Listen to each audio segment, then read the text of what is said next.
मोगाच्या भाव भयणीनो, ह्या दिसांनी आमी जेजून सर्मन ऑन द माउंट दोंगरार बसून दिल्ल्या प्रवचनाचे दाटुले भाग आयकल्यात आनी आमी तांचेर नियाळ केला. आयच्या भागात जेजू के भाशेन तांचे 4 उतांनी सारांश करता.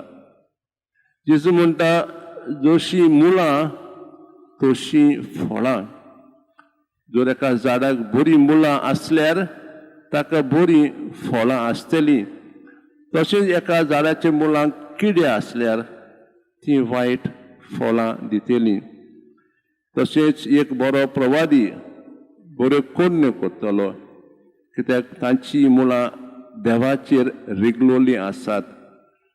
तसोच एक दोंगी प्रवादी वायट कोडण्यो करतलो, कित्याक ताची मुळां आपणाचेरच रिगलोली आसात.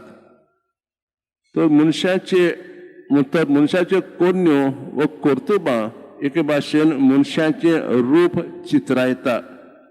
एक बरो मनीस सदांच बऱ्यो कोडण्यो करतलो, ताची चिन्नां बरीं आसात, ताचे काळजांत बरी भावना आसात, ताचें काळीज देवाच्या आनी पेल्याच्या मोगान भरलेलें आसा.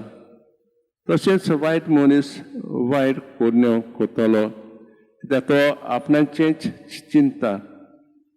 बाबनीनो, थोडो वेळ शांत रावन आमच्याच मुलांचेर नियाळ करुया.